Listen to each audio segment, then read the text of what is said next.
She was crowned a beauty queen before she was even old enough to vote. She raised a daughter on her own before most people her age had figured out their own lives. She stood beside one of the most famous men in Hollywood for nearly 4 decades, and somehow, most people watching never really knew her story.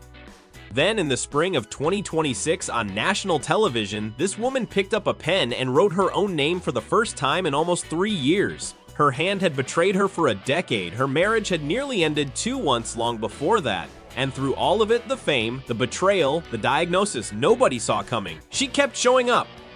This is the story of the woman who has spent 37 years married to Terry Crews and the remarkable life she built entirely on her own terms. Before Hollywood knew the name Terry Crews, he was a young man from Flint, Michigan, finding his footing at Western Michigan University, still years away from the football fields and film sets that would later define his public life. Rebecca King had already lived an entire chapter of her own by then. As a teenager in 1984, she'd been crowned Miss Gary, Indiana, a title that hinted at a poise and presence she would carry for decades to come.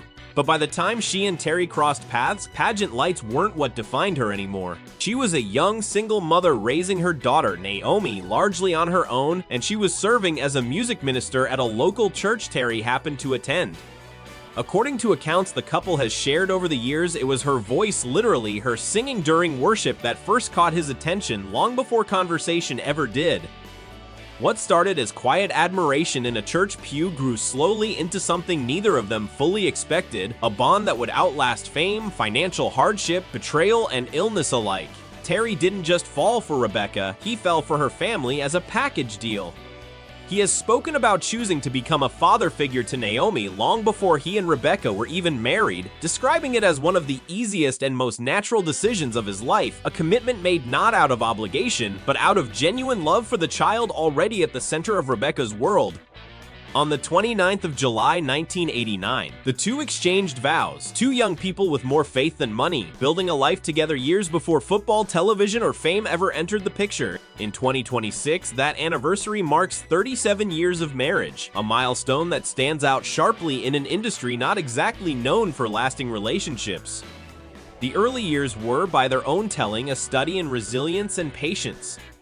Terry's path ran through the NFL before it ever touched a soundstage, and for long stretches early in their marriage, money was tight and the future uncertain. Rebecca has spoken about those lean years with a kind of hard-won pride, describing the family they were quietly building as worth every sacrifice they made along the way. Naomi was eventually joined by 4 more children, Azriel, Tara, Winfrey, and Isaiah, filling out a household that Rebecca has often described as the true center of her life's work. Today, the couple also has 1 grandchild, Miley, Naomi's daughter, a reminder that the family Rebecca once began raising entirely on her own has since grown into something that now spans generations. It would be easy to tell this story only through Terry's rise the football career, the movies, the hosting gigs with Rebecca, standing quietly beside him in the background. But that would miss most of who she actually is. Rebecca built her own identity across decades, first as a singer and gospel music minister, later stepping into acting and reality television in her own right. From 2010 to 2011, she co-produced and starred in Bet's The Family Cruise, pulling back the curtain on their household long before that kind of openness became common for celebrity families navigating life in public. She has since launched her own clothing line, channeling her creative instincts into something entirely hers, separate from any role tied to her husband's name. People who followed her career over the years describe someone who was never content to simply orbit her husband's fame. She has consistently built platforms of her own rooted in faith, music, design, and her own distinct voice, even while raising 5 children and standing beside one of the most recognizable men in entertainment. No honest telling of this marriage can skip over 2010, the year it nearly fell apart entirely. Terry has said publicly, including in the memoir he and Rebecca later co-wrote, that he struggled for years with a pornography addiction and that during that period he was unfaithful to his wife. When the truth surfaced, it devastated Rebecca in ways she has since described with remarkable candor. She has called it one of the most painful chapters of her life, a moment when everything she thought she knew about her marriage and her husband seemed to collapse all at once. For a time, she moved out of their home. She has spoken about genuinely questioning whether the relationship and the man she thought she'd married could survive what had happened, and whether she even wanted it to. There was no quiet sweeping aside of what occurred, no easy narrative of forgiveness rushed for the cameras. The crisis was real, painful, and public in ways few couples ever have to endure, and so was the very real possibility that this could be the end of their story altogether. What followed wasn't a quick reconciliation. By both of their accounts, rebuilding trust took years of counseling, difficult and often uncomfortable conversations, and a genuine willingness from both of them to sit inside real discomfort instead of rushing past it toward an easier ending.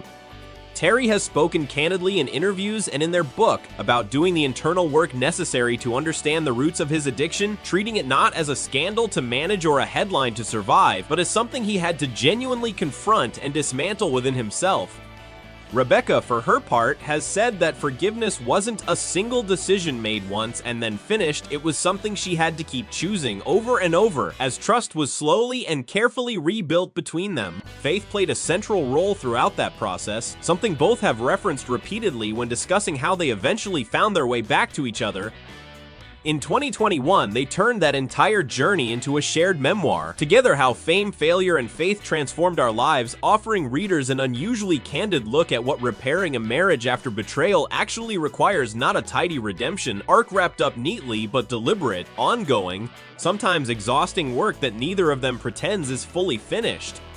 That same resilience has carried Rebecca through battles that had nothing to do with her marriage at all. She's a breast cancer survivor, a chapter of her life she's referenced with the same steady faith she brings to everything else. And in recent years, she's faced perhaps her most demanding challenge yet, Parkinson's disease, which she revealed publicly for the first time in April 2026, disclosing that she'd actually been diagnosed back in 2015 after symptoms like numbness, tremors, and subtle changes in her gait had begun appearing a few years earlier quietly in ways she initially didn't recognize for what they were. She said those early signs were dismissed by a doctor as anxiety, a misdiagnosis she believes reflects a broader pattern many people, particularly women in the Black community, face when seeking answers for neurological symptoms.